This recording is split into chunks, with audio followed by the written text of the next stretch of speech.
Hello everyone, welcome back to my YouTube channel #study. आप सभी को पता है यहाँ पर बीएड का लेसन प्लान और सारी चीज़ें एक साथ एक ही वीडियो में प्रोवाइड करवाई जाती हैं। वीडियोस अच्छे लगे प्लीज़ चैनल को सब्सक्राइब, लाइक, शेयर, कमेंट ज़रूर कीजिएगा।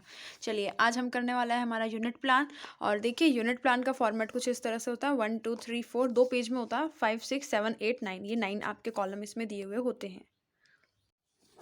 सो गाइस आज हम करने वाला है हमारा यूनिट प्लान। मैंने पहले 3 वीडियो अपलोड किए थे और तीनों का जो यूनिट का नेम है वो है जीवो में श्वसन। मैंने आपको पहले ही बताया था। तो स्टार्ट कर देते हैं। देखिए सबसे पहले आपको यूनिट का नेम लिखना है। सेकंड कॉलम आता है आपका उपिका, यानी कि आपको लेसन का नेम लिखना है। इसी के साथ में आपको टीचिंग पॉइंट्स लिखना है। तो मैंने तीनों लेसन के नेम लिख दिए, जैसे कि मानव में श्वसन फर्स्ट, फिर ये सेकंड और अन्य जंतु और पादपों में श्वसन।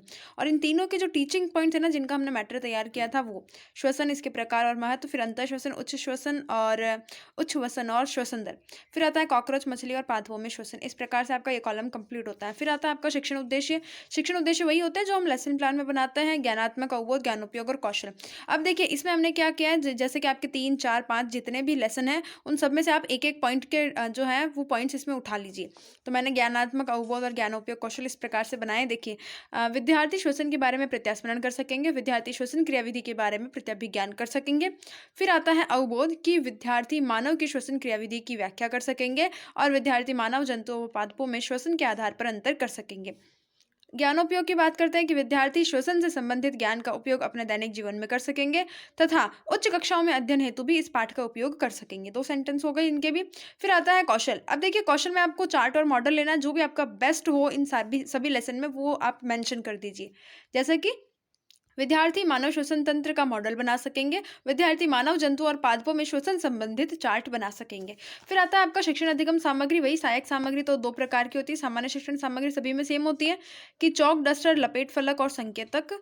और फिर विशिष्ट शिक्षण सामग्री, इसमें भी आपको क्या करना है, जो आपके बेस्ट मिनिएचर्स हो उनके नेम लिख दीजिए। तो मैंने पहले मॉडल लिख दिया है, श्वसन तंत्र का मॉडल, अंतर श्वसन का चार्ट और मछली में श्वसन का चार्ट। फिर आता है आपका छात्राध्यापिका कथन। देखिए छात्राध्यापिका कथन में आपको क्या करना होता है, जितने भी आपके लेसन हैं उन सभी लेसन्स की जो समरी होती है वो पूरी टोटल मिला करके आपको एक यूनिट के रूप में लिखनी होती है। तो हमारा मेन क्या है, श्वसन यानी कि रेस्पिरेशन से रिलेटेड है। तो मैंने पहले श्वसन की परिभाषा लिखी कि श्वसन वह प्रक्रम है जिसमें O2 ग्रहण करते हैं तथा CO2 को शरीर से बाहर छोड़ देते हैं और O2 की उपस्थिति में भोजन का विखंडन होने से ऊर्जा प्राप्त होती है। फिर आएगा कि श्वसन 2 प्रकार का होता है, वायवीय और अवायवीय, और मानव फेफड़ों से, मछली क्लोम से और कॉकरोच श्वास प्रणाली से ऑक्सीजन गैस को ग्रहण करते हैं। इस प्रकार से ये मेरी क्या हो गई, पूरी यूनिट की एक समरी हो गई कि बच्चे इस यूनिट के अंदर इन इन टॉपिक्स के बारे में पढ़ेंगे।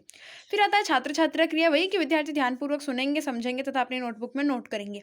अब देखिए यहाँ पर आप ना भविष्य के हिसाब से सेंटेंस बनाना कि सुनेंगे, बिकॉज आपका जो यूनिट प्लान होता है वो पहले बनता है, फिर आपके लेसन प्लान बनते हैं। हालांकि मैं यहाँ पर पहले लेसन प्लान बनाती हूँ, फिर यूनिट प्लान बनाते हैं ताकि ईजी होता है। ठीक है।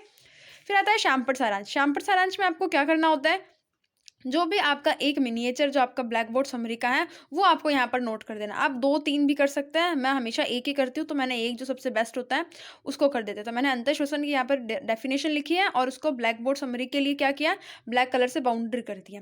फिर आता है मूल्यांकन प्रश्न। अब मूल्यांकन प्रश्न में आपको क्या करना है, जितने भी आपके लेसन है उन सभी लेसन में से मेन जो क्वेश्चन होते हैं इंपॉर्टेंट टाइप से वो आप उठा लीजिए। जैसे कि श्वसन किसे कहते हैं, श्वसन दर किसे कहते हैं, श्वास रंध्र क्या होते हैं या किसे कहते हैं, मछली कौन सी ऑक्सीजन को ग्रहण करती है, उच्छ्वसन क्या होता है, इस प्रकार से।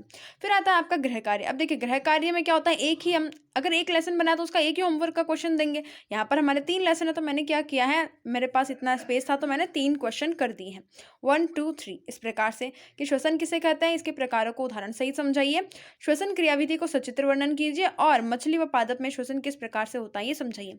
इस प्रकार से आपका ये कंप्लीट होता है आपका यूनिट प्लान। वीडियो अच्छा लगा हो तो please like, share, subscribe, comment जरूर कीजिएगा। Thank you so much.